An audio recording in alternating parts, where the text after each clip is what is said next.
What's up, everybody? Welcome to another episode of the Dragzine Podcast. I'm your host, Senior Editor Brian Wagner, and this week joining us from the SEMA show, Joe Castello. Joe, what's going on? Yo, Brian, how you doing? Doing great. SEMA 2021, we're here. Yes. You're doing SEMA, and I'm getting ready to go wheels up to the World Cup to cover drag racing. So it's a busy week for all of us, right? Yes, but the season is winding down. It's sad, right? Like 2021 is almost over, but it's gonna end in a big way. Well, the NHRA season's winding down. For me, I've learned that I don't have an off season. It's just a couple of months where there's a few less races. Winter break. Reinhardt always tells me winter break. It's not an off season. It's a winter break. Everybody's always working. We work right through, but we take a break from the actual racing. Some of us, Camping World Series, certainly. Well, it's funny that I don't know how much of a winter break you cats are going to get this year because the silly season's looking like it's winding up and it's going to be pretty outrageous.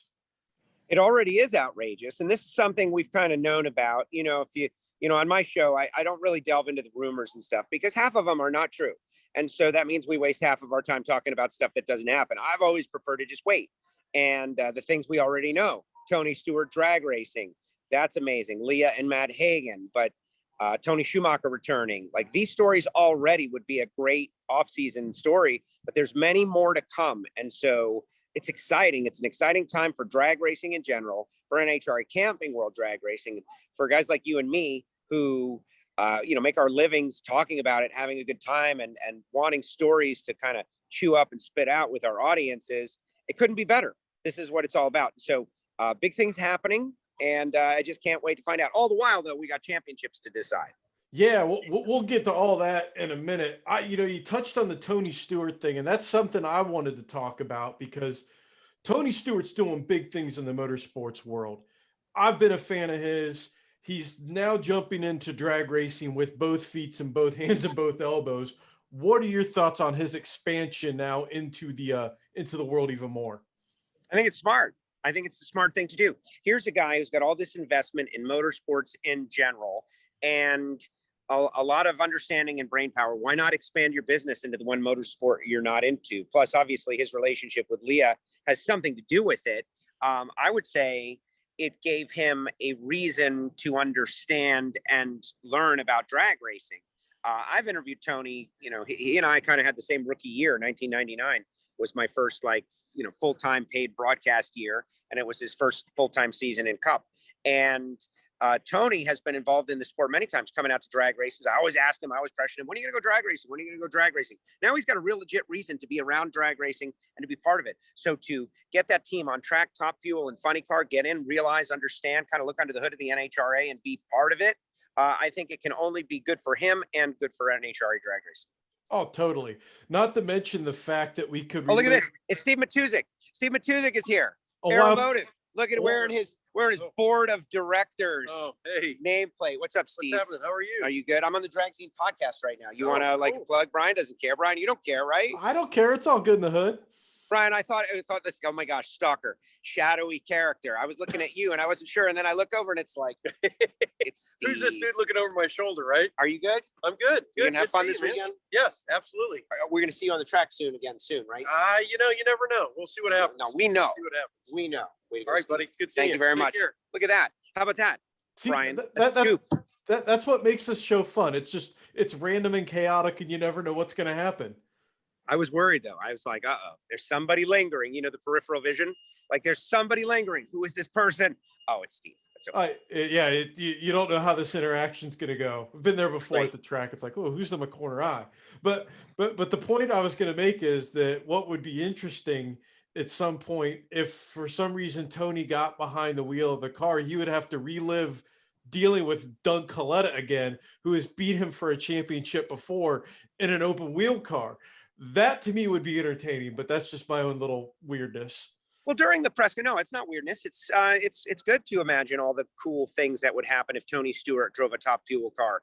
And those people who watch the press conference, I think you got to learn to read between the lines. I think he spelled it out there. I think he said, without saying, that it's definitely going to happen, but not right away. The guy wants some more experience. He realizes what it takes, and he's going to get use his opportunity to practice, to get better, to learn more.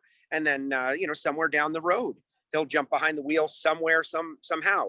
Not right away thing, but eventually, right? And isn't that just the smart way to do it?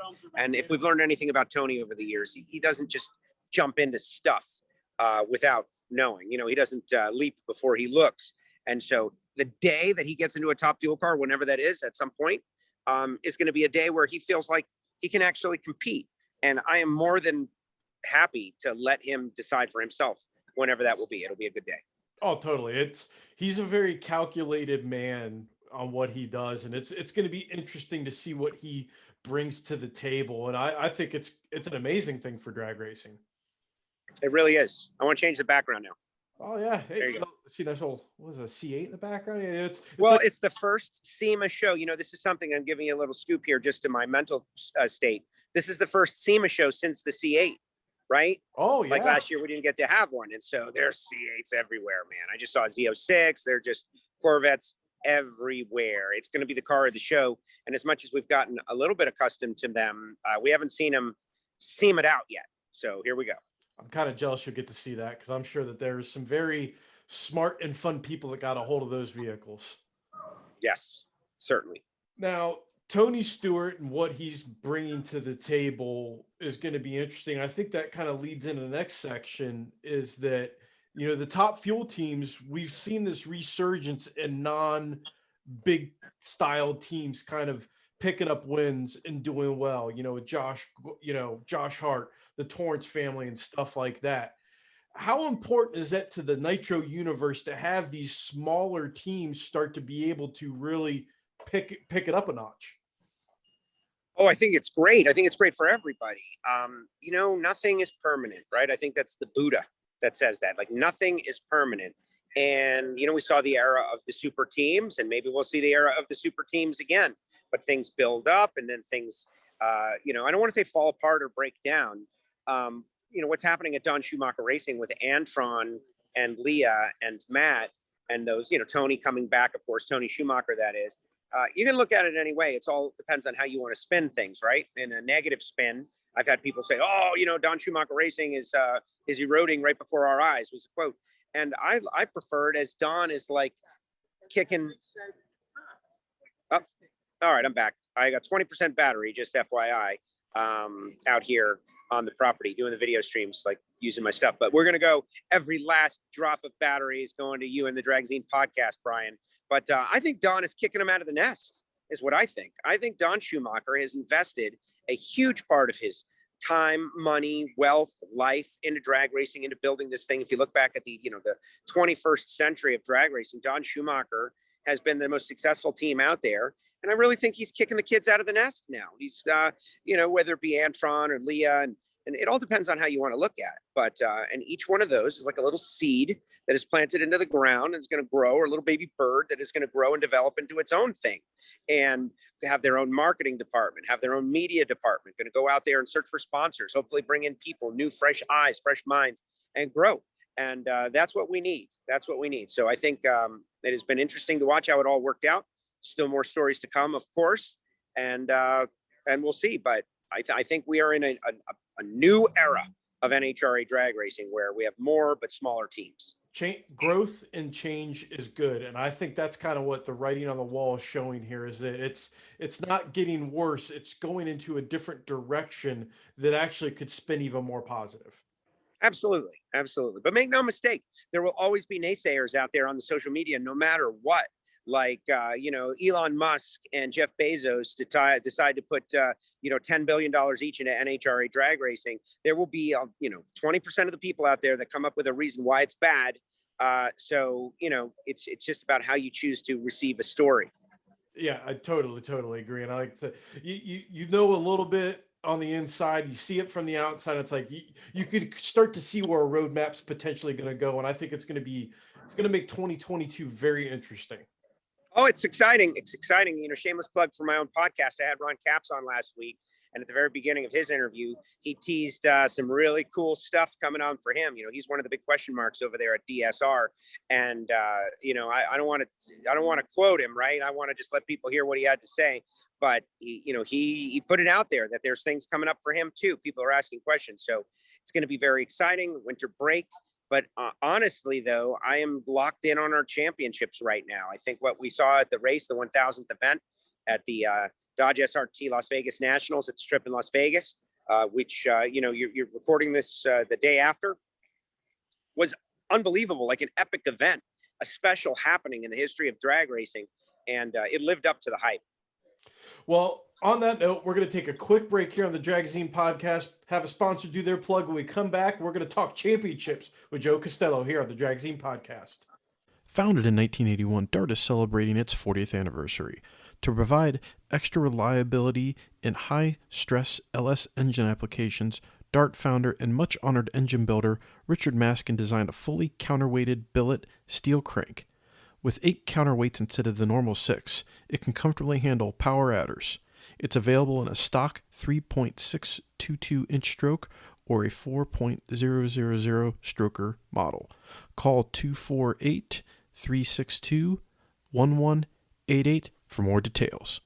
All right, we're back here on the Dragzine Podcast. We're a sport that's about going fast. We're trying to beat Joe's battery life, so it's going to be an interesting and an abbreviated show. Who knows what's going to happen, but we're talking, speaking of which, championships. Let's talk about what we saw at Vegas, because I was able on vacation. I made it back home just in time to catch rounds 2 forward, and things are getting a little sporty out there in the Camping World Series. Am I right? Yeah, well, very much so. Have been. Very much so, with exception of Top Fuel. I mean, Top Fuel is good competition, but Steve Torrance has won 10 races on the year, and make no mistake, the playoff system known as the countdown has closed things up. And then Steve and his team, who are clearly the best out there, have slowly worked hard to expand it back. And it's been an exercise in Brittany force. Can she take advantage of it? And has been good.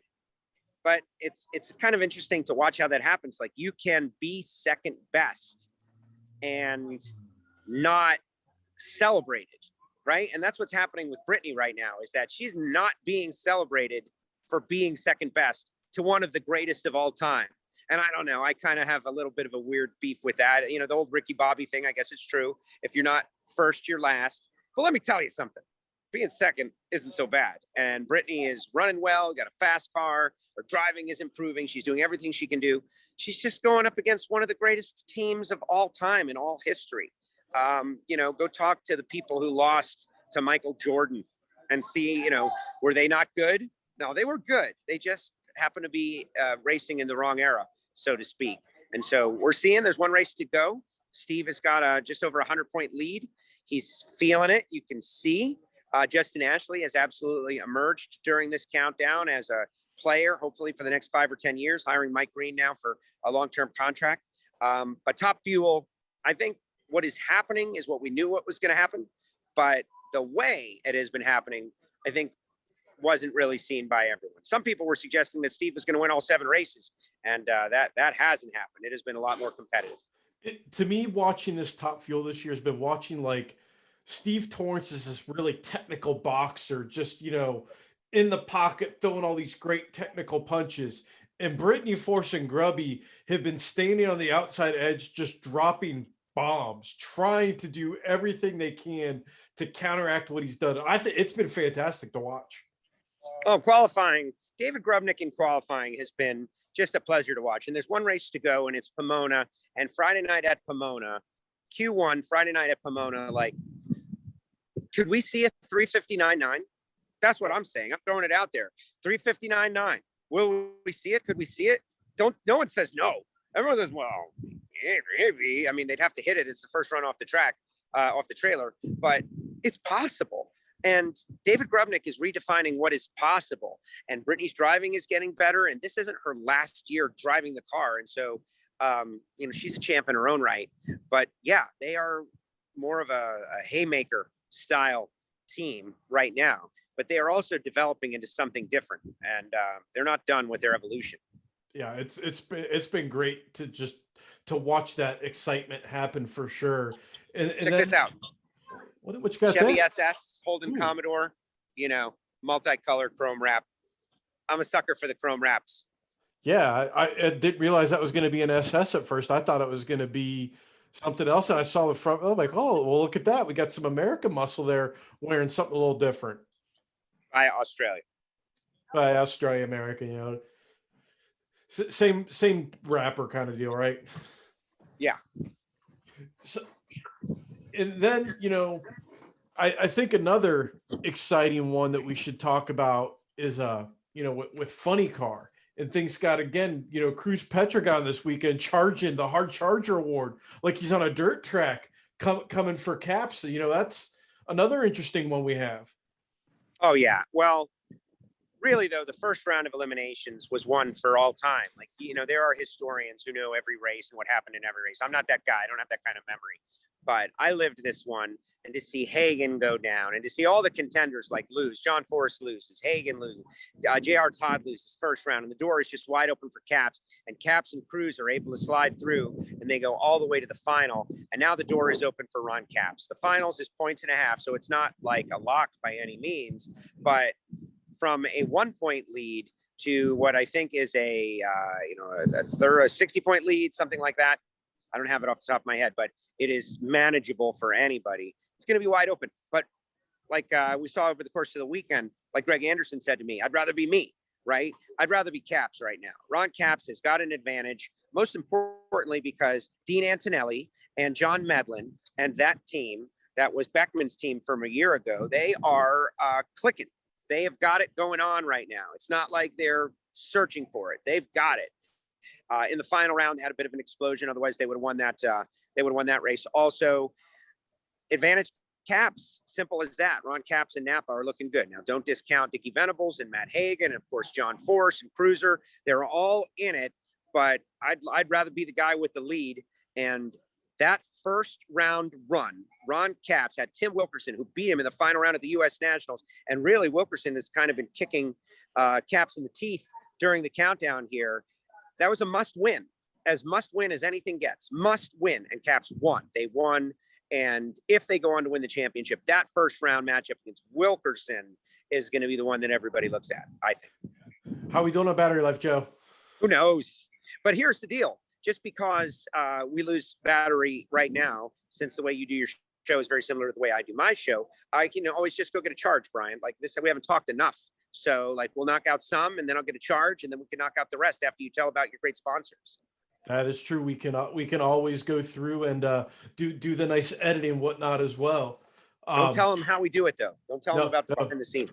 Not the secrets. I will take another quick pause for the cause here before we do a little bit more talking here on the Dragzine Podcast. From Pro Mod to Pro Street, MSD's Pro 600 capacitive discharge ignition is a game changer for cars making big power. Capable of providing 8 individual coil outputs with up to a whopping 680 millijoules of energy, the Pro 600 is an excellent option for racers that previously could only use a magneto. Perfect for 4, 6, or 8-cylinder cars with high cylinder pressure, power adders, and nitromethane. The MSD Pro 600 CDI and recommended ignition coils, part number 8232, will take your engine program to the next level. All right. Well, guess what? We've got both of our sponsor plugs out of the way in a hurry. That way, if any chaos ensues, we can keep going. Speaking of chaos, Pro Stock Motorcycle, once again, another great weekend with my boy Steve Johnson. He's not laying down yet. That's going to be an interesting show going into Pomona. Wow. You got Angel, a fan favorite, got Matt Smith, like the ultimate racer's racer, but Steve Johnson, the hobby racer, right? From a few years ago, Matt Smith called him a hobby racer, and Steve Johnson took that energy and looked inward and probably realized he needed to work harder and now look at him.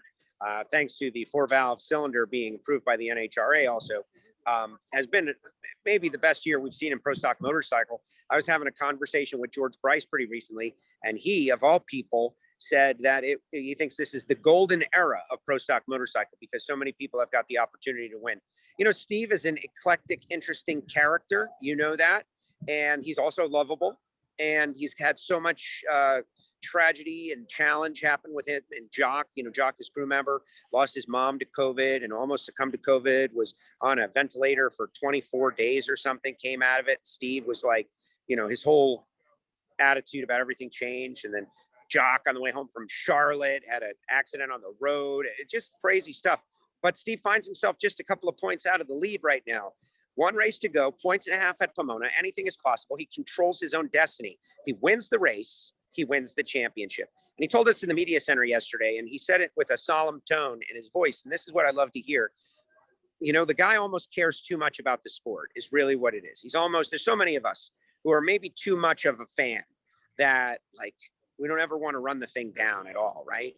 And Steve is that guy. He just wants so badly to be part of that champions fraternity that, get the key to the champions washroom, if you will.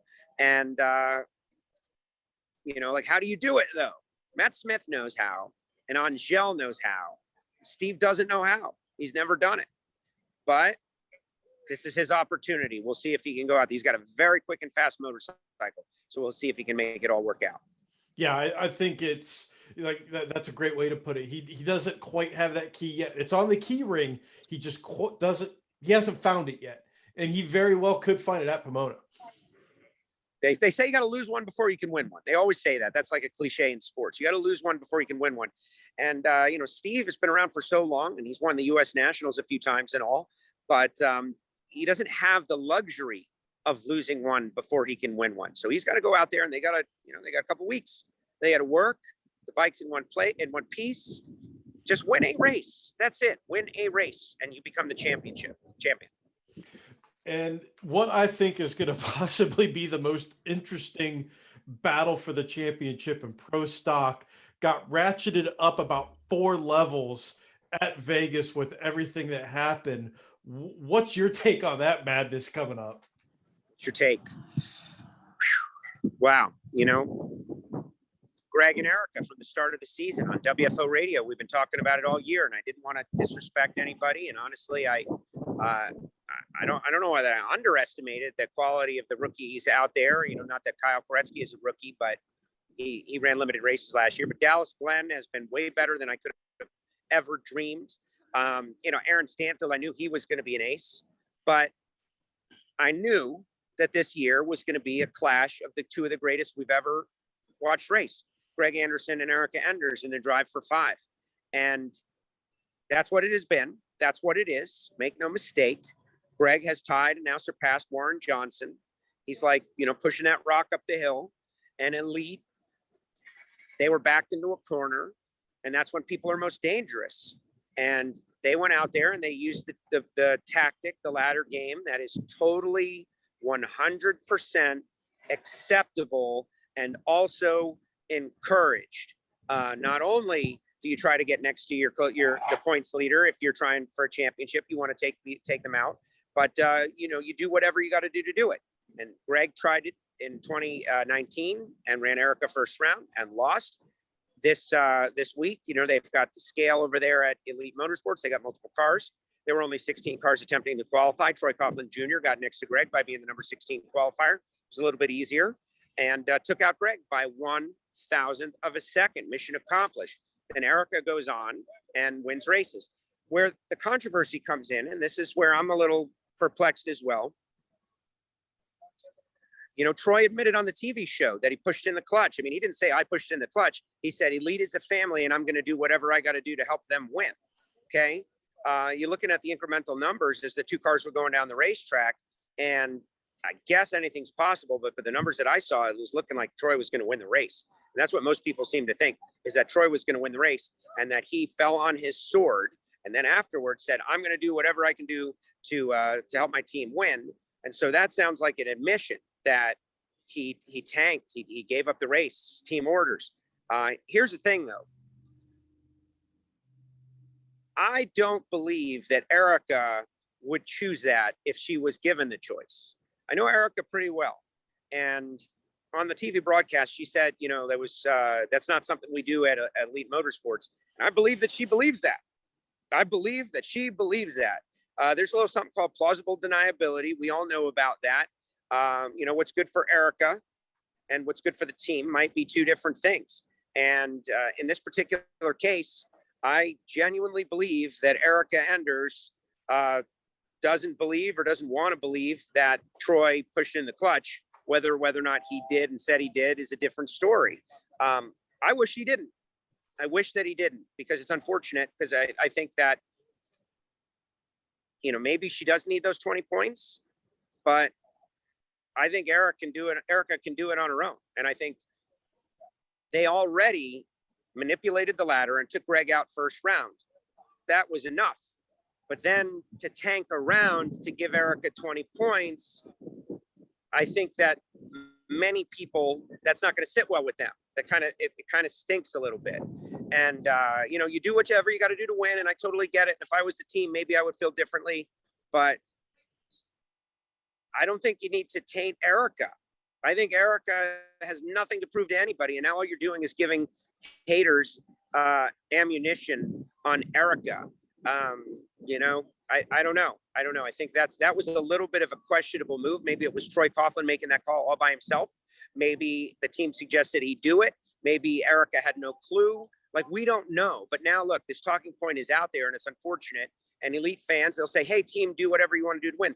But, I just think the world of Erica Enders and her driving and talent, ability, 4-time champ, 5-time champ, it makes no difference to me. And when it comes down to like the legend of Erica and how great she is, girl goes 005 in the final, gets beat. Remember what she did to Dallas and St. Louis. She had to be 005 or better, and she was. It's just amazing. This is just like a talking point for the haters now, and it's unfortunate, and it's going to taint this title one way or another, and that's sad. Yeah, there's only a couple people that might or might not know what actually, if anything, happened, but it's just the simple fact to me. I choose to look past it myself personally. It is what it is. Things happen in racing. Oh yeah, it's they do it in Formula One. They do it in all forms of racing. In the big picture, we've seen a lot of people do it, but this was so obvious. For instance, Vance and Hines had their oil pressure problem. Like, there's a way to do things. In this sport, it's a one-on-one sport. And like, you and I are on the same team, and you're the championship leader. And if you win, we get $1 million. And if I beat you, we don't. Like, what people out there are going to tell us that I should beat you, and our team lose $1 million, and now we can't race anymore. Like, that's ridiculous. That's the nature of drag racing. But there's a way to do things. And this was just the most obvious, clear-cut, crystal clear way of doing something that, there's no way to look past it other than it is what it is. And if that's the case, then just admit it. Yeah, we did it. That's right. And you live it and you own it, as opposed to like the mixed messages. That's the problem. Yeah. It's definitely not a teachable moment in how to get around that, for sure. And I agree that there could have been some other ways to do it. Oh, what you got there? Beamer. Ooh. Look at this thing. Nice. Yeah. See, I'm a fan of that gray. I know some people are saying it's getting played out, but to me, you can never play out a paint scheme like that. And whatever's played out right now will be hot again in 5 years. So just wait. Yeah, it all comes back eventually. I'm waiting for the classic Pro Street paint jobs to come back. Am I right? Yeah, me too, because I got one on my race car. And I'm not getting another paint job. That's the last thing I'm spending a couple bucks on. You need pastels and checkered flags to come back, right? I was never into the checkered flags. There's no checkered flag in drag racing, but that's me. I've seen a few of the people that got that checkerboard pattern on there. I kind of was like, yeah, it's maybe a little too flavor of the moment-ish for me. Kenny Youngblood and Corey Mack was the first place that I saw the checkerboard, checkered flag in drag racing. And I always thought, like, yeah, it's whatever floats your boat, right? Right. Now, you mentioned the young guns in pro stock, and that was something I was going to want to kind of touch on, is that the young guns this year they've made their presence known. There have been some great talent in there this year. What's that kind of showing you for the future of the class? Well, I'm so excited about the future of pro stock. I know that there are some fans, myself included, that wish we could get a couple of changes in the category. But spending frivolous money for no reason, it's tough right now. Look at all the great excitement. Like, what are you watching racing for? Okay, if you want to just see cool and modern cars, that's one thing. There's a category for you there. But teams of men and women working with machine to outcompete one another, where the driver, the crew chief, the engine builder, the chassis builder, everybody matters. I don't see anything more competitive than pro stock right now. I love pro stock. When pro stock is not at a race, I'm sad. The whole environment, the whole atmosphere is different when the pro stock teams are not there. And so maybe I'm wrong, but I am totally bullish and excited about pro stock every year. Yes, I wish there were a couple more Ford Mustangs, but the Quadras have got a couple out there. It's not like the Ford fans care. Even in Factory Showdown, the Ford fans, they've kind of gone and done their own thing. And so it's like a great party or a great concert. You're there and someone else isn't there. Well, it's not about who's not there. It's about who is there. What we're seeing in pro stock right now is a resurgence. We've had full fields at every single race. We've got all this young blood, mentioning the Quadras, of course, and the Aaron Stanfields and the Troy Coughlins and the Dallas Glens and the Kyle Koretsky's and all of these people coming in, the Camry Carusos. Look at Camry Caruso.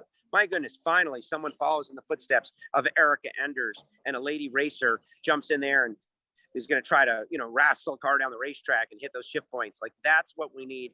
I think I see nothing but good things for pro stock. If I could do one thing,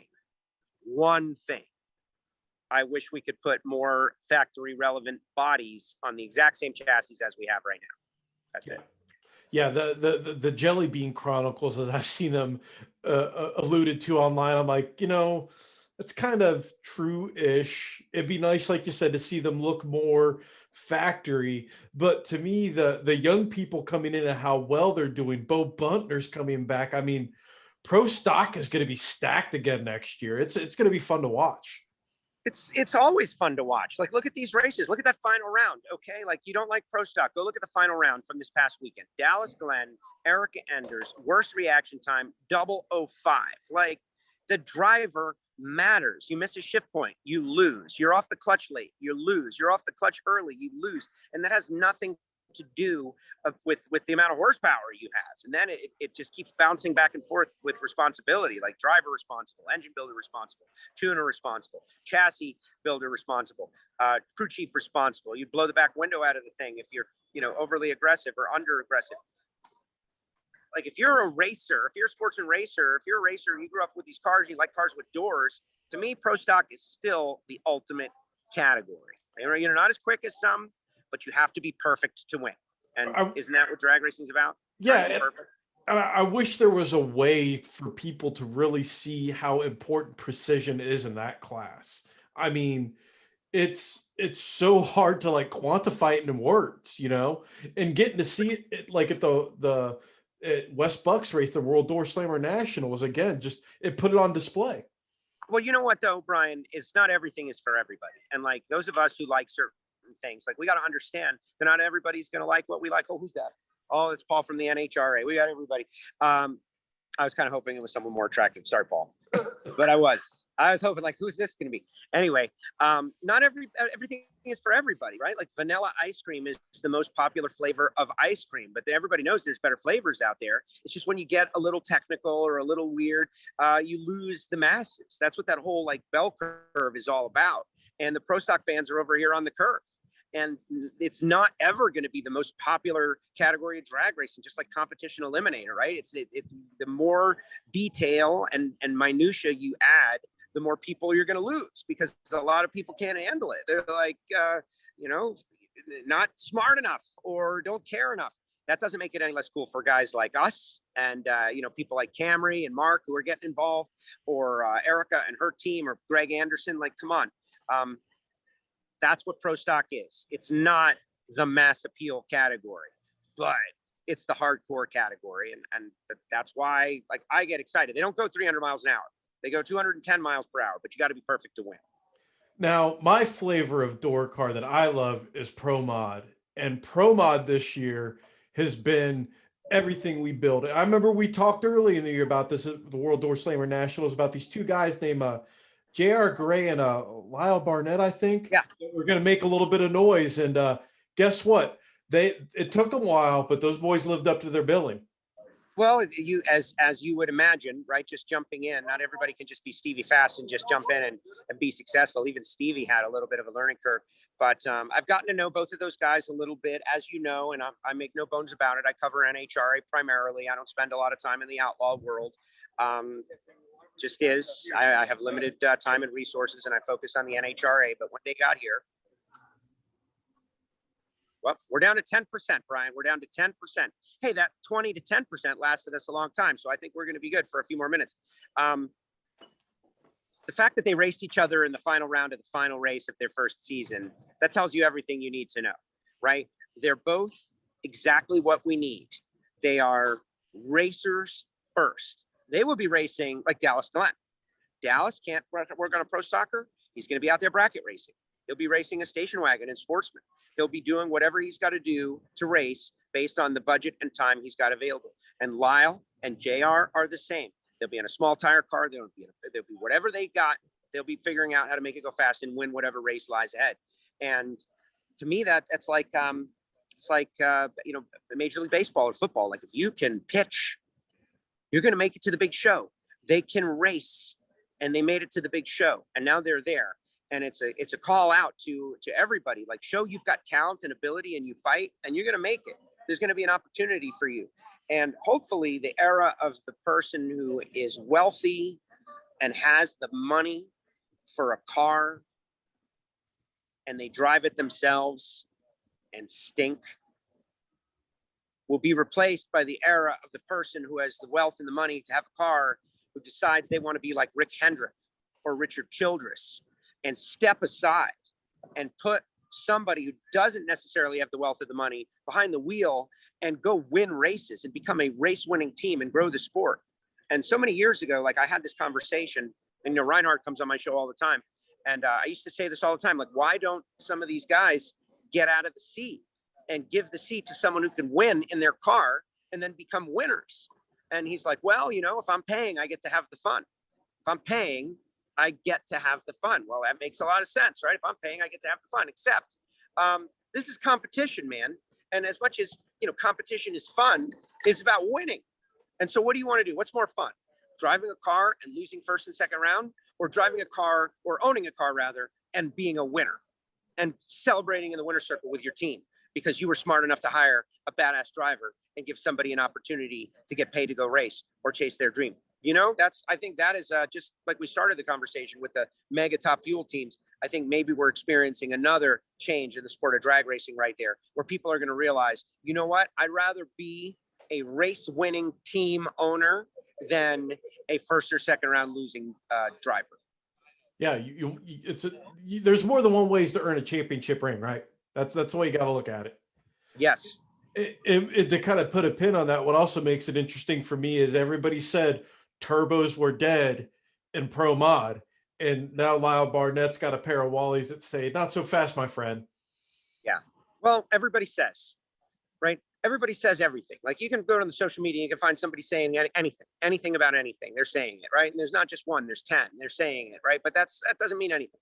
There's so many people that have no idea what they're talking about. And, even me, like I do my best to make sure I have a decent idea of what I'm talking about, but I hold back a lot because it's going to change the second right? As soon as you know the answers, they change the questions. And that's what happens in motorsport. And it's not even on purpose. It's just technology. And they brought out the Hairston family car, the record holder with Erica, and they won 2 out of the last, 3 races with it. Yeah. Maybe the turbos are a good idea. And also those rules changes that went on the Pro Charger. The Pro Charger came out, they were dominating. NHRA said, whoa, man, these things are running 550s. Let's back them down a little bit. They made some changes. And now I think it's pretty obvious that we got parity and we can go again. And so I think 2022 is going to be great. Over here, over my shoulder, this guy, that is Gerard Hansen. And he is the guy that is trying to get a track built in Mississippi. How about that? So you better get it done. You going to get it done? Yeah, I'm going to get it done. He says he's going to get it done. He's on a mission. So there you go, Dragzine. 2 scoops on this guest appearance. Yeah, you know what? We'll keep taking them because you never. That's the joy of this new media era we live in, because you can literally report on something as it's happening, right? I'd like to think so. Now, one more thing I'd like to hit on is one of my favorite races from Vegas, the Top Alcohol Dragster Final. Two people I've had on the show, two awesome people. Like Reinhardt said, you can't create a story like that in Hollywood. How did that hit you in the feels to watch those two go at it? Well, it's been great because I've been tracking the story for a while. You know, I've been both of those two young ladies, Jackie and Rachel, are people that I've taken an interest in just because.